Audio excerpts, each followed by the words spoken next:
Assalamualaikum warahmatullahi wabarakatuh. Saya Bagus Joko Winarso, NIM 202153153. Kali ini saya akan mempresentasikan dengan materi dasar akuntansi.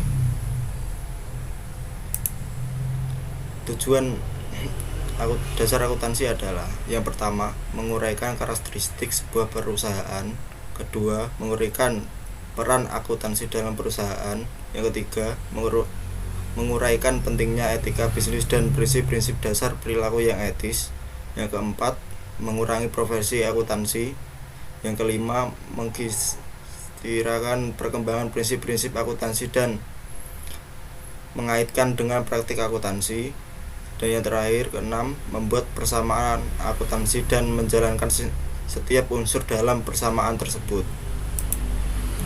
Tujuan lanjutan yang tadi. Yang ketujuh, menjelaskan bagaimana transaksi bisnis dapat dinyatakan dalam perubahan-perubahan yang terjadi pada 3 unsur dasar persamaan akuntansi.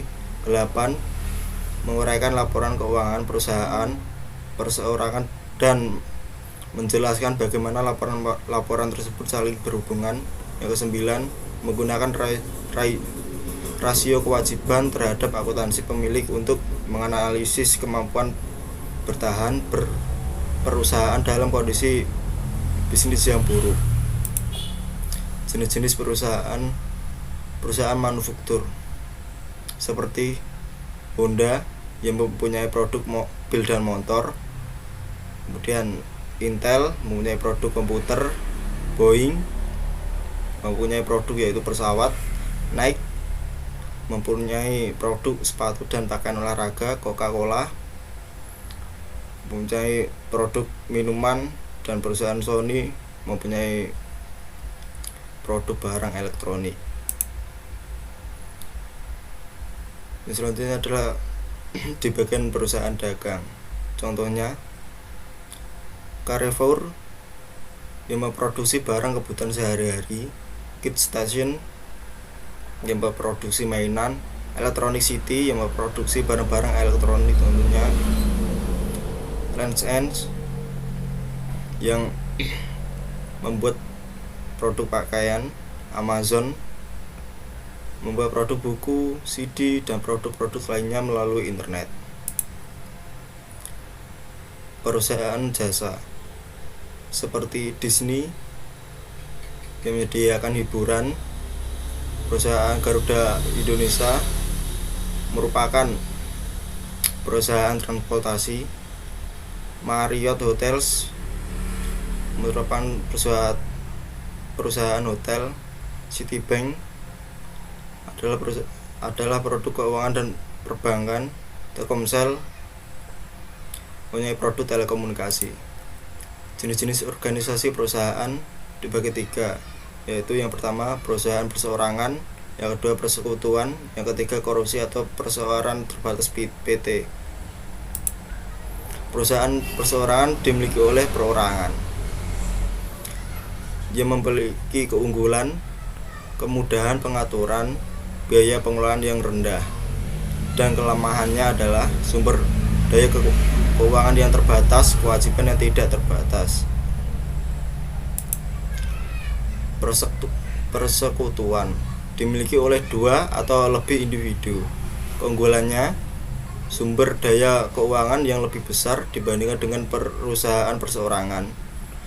Yang kedua, tambahan keahlian manajemen, tapi memiliki kelemahan yaitu kewajiban yang tidak terbatas. Koperasi dibentuk berdasarkan peraturan pemerintah sebagai badan hukum yang terpisah, mempunyai keunggulan kemampuan untuk mendapatkan sumber daya dalam jumlah besar melalui penerbitan saham. Kelemahan, pengenaan pajak ganda. Strategi bisnis adalah serangkaian rencana dan tindakan terintegrasi yang didesain bagi perusahaan sebagai sarana untuk memperoleh keuntungan melebihi pesaingnya, sekaligus untuk memaksimalkan laba, yang terdiri atas strategi biaya rendah, dan strategi diferensiasi. Strategi biaya rendah adalah berdasarkan strategi biaya rendah, suatu perusahaan mendesain dan menghasilkan produk atau jasa dengan kualitas yang diterima konsumen pada biaya yang lebih rendah dibandingkan dengan para pesaingnya. Strategi diferensiasi. Berdasarkan strategi diferensiasi, sebuah perusahaan mendesain dan menghasilkan produk atau jasa yang memiliki kekhususan atau karakteristik yang unik sedemikian rupa sehingga konsumen bersedia membayar harga yang lebih tinggi dibandingkan harga yang umum.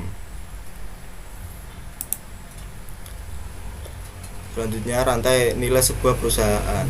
Rantai nilai adalah cara yang dilakukan perusahaan untuk memberi nilai tambahan pelanggannya melalui pemrosesan input menjadi produk atau jasa.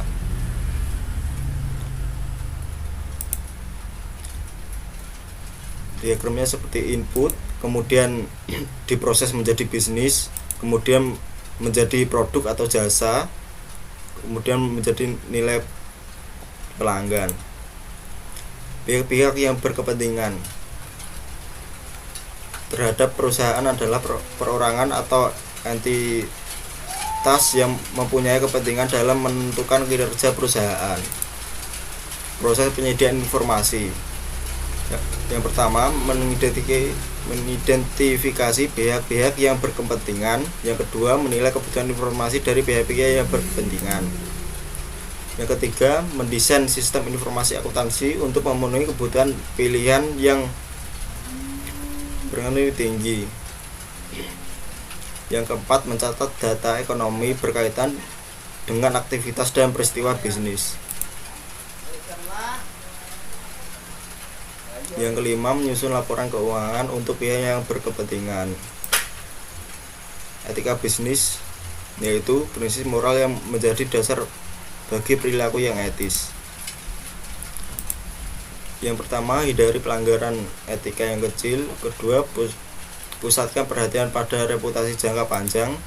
Yang ketiga, bersiaplah menghadapi konsekuensi yang kurang baik apabila diri Anda berpegang pada perilaku etis. Profesi akuntansi. Akuntan yang bekerja pada perusahaan bisnis atau organisasi nirlaba disebut sebagai akuntan swasta. Akuntan swasta dan stafnya yang memberikan jasa akuntansi berdasarkan honor disebut sebagai akuntan publik. Prinsip-prinsip akuntansi yang berlaku umum, yaitu konsep entitas usaha. Konsep ini mengharuskan agar aktivitas usaha dicatat secara terpisah dari aktivitas pihak-pihak yang berkepentingan. Yang kedua, konsep biaya. Konsep biaya adalah dasar untuk mencatat harga pertukaran atau biaya akuisisi dalam catatan akuntansi. Yang ketiga, konsep objektivitas. Konsep ini mengharuskan agar catatan dan laporan akuntansi didasarkan pada bukti yang objektif. Yang keempat, konsep unit pengukuran. Konsep ini mengharuskan data ekonomi dicatat dalam satuan mata uang. Terima kasih. Wassalamualaikum warahmatullahi wabarakatuh.